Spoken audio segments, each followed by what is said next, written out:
Hi, what's up? Today I want to talk about everything is interconnected.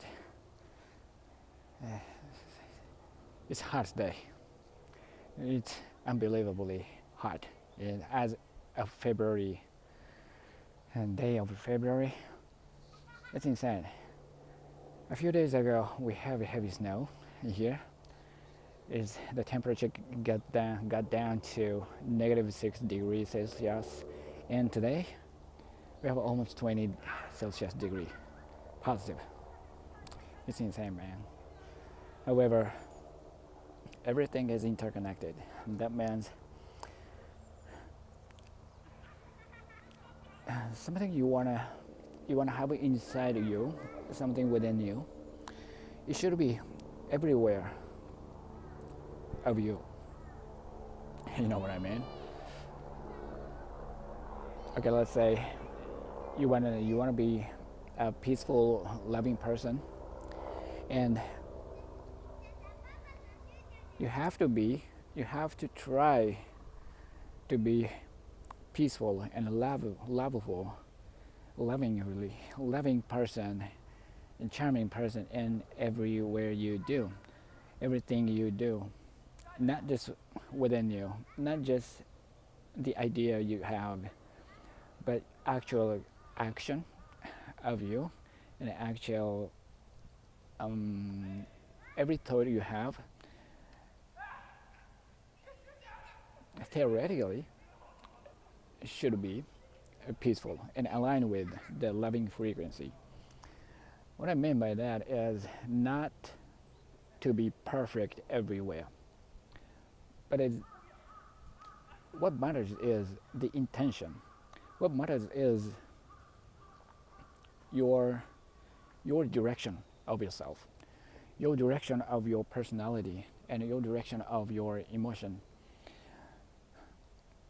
Because we are biological machines, so we have a tendency to react to external events instantaneously, that we hardly have time to judge or distinguish or discern if it's reaction or reflecting, or just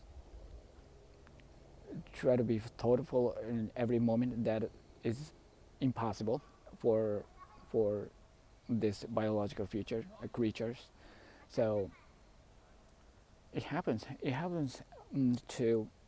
that you just react to external events instantaneously with your emotion, and mostly when you feel fear, when you recognize fear, and you most likely react with some force to reject it or resist it, and that's okay. That's But you can flip that state.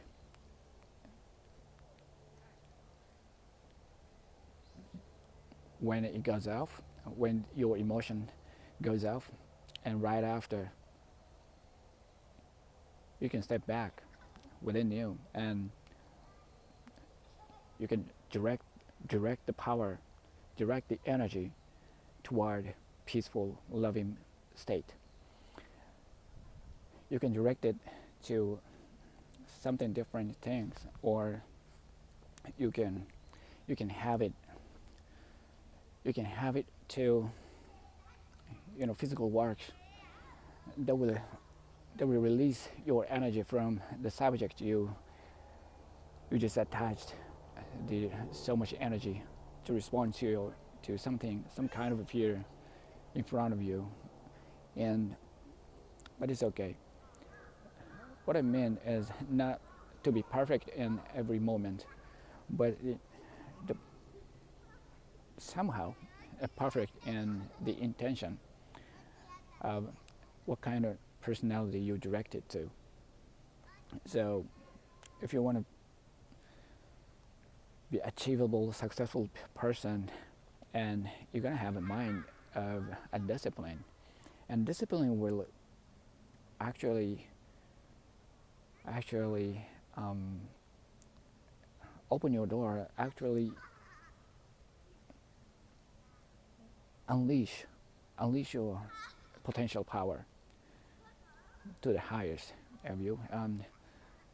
It's really difficult sometimes to you know stay stay disciplined in every moment, every occasion, every substance, everything, every event we encounter.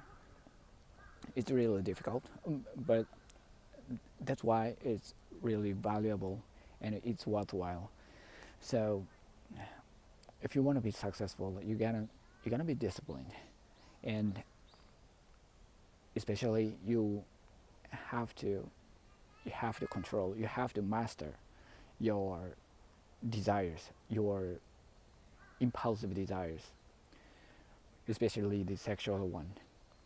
Most of the people, and especially men, have a strong tendency to be indulged in sexual activity, sexual pleasure, and if you have a chance to have sex, you're likely to have sex because it's really, really good, and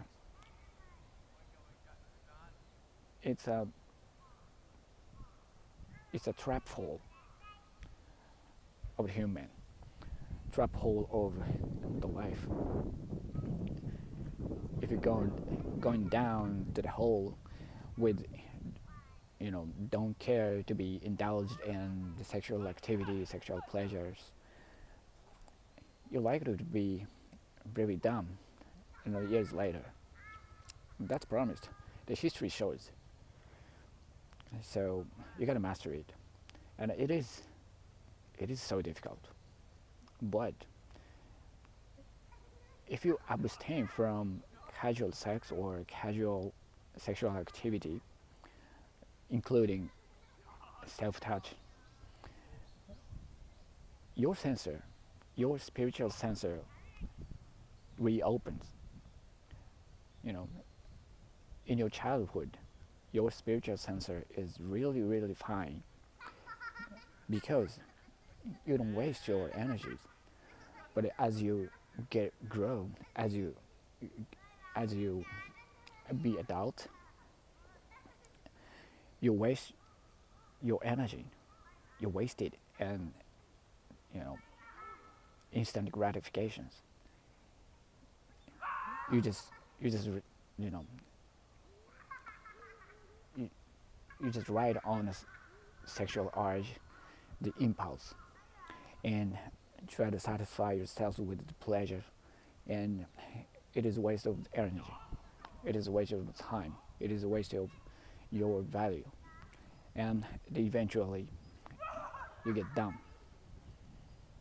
That's perfectly aligned with the history. No one becomes successful with indulging with sexual urge. So you gotta master it. You gotta master it, and sometimes we just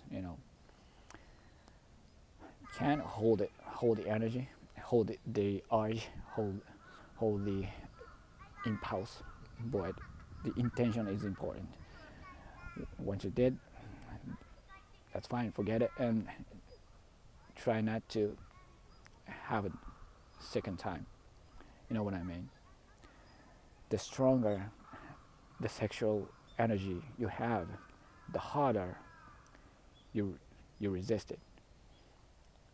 But it is the proof that you have so much energy to be successful. So if you have a strong sexual energy, sexual urge, you gotta direct it to your success. Don't use that energy to make someone else wealthy. Hold it, master it, and be disciplined, and that will enhance your spiritual sensor, and that will lead you to the really flourish life for yourself. Everyone has a different type of flourishing life, and yours is different than mine. and mine is different than someone else out there. But everyone has the certain type of flourishing life at the end of disciplined life. So you're gonna find it. It's like, you know, if you get indulged with the sexual urge, you you will likely think like you want anybody that you can have sex with, and that is the hell. Okay, that will the door of hell, and it will get you a so dumb person. So don't get through that door. Master the sexual urge, and you gotta hold it, and it will. It's, sometimes, most of the case, this environment is working the opposite. What I mean by that is, if you attack someone, you hurt yourself. If you love someone, you heal yourself. And when you hold your sexual urge, you would find the special one. Not the everyone. Not the everyone you can have sex with, but you can spot the special one that fits you if you hold it. It's like, when you get thirsty, you want every water you can drink, but it's not working like that on a disciplined life. If you master your desires, you will likely to spot there's something really good. You don't. You become good enough to ignore unvaluable stuff, unvaluable materials, or things that that's not good for you. You can be ignored. You can be able to ignore them. But if you indulge with it, you can take every pollution, every polluted food or events or humans. That's the that's how it works. So you gotta master it, and you gotta discipline, and you can spot really good things for you, and that will make you surrounded by only good things for you. So everything interconnected. The intention is everything. So get discipline and get flourish. That's my message today. Thank you for listening. Better habit, better life. Your habit will honor. I love you guys. See you in the next episode. Peace.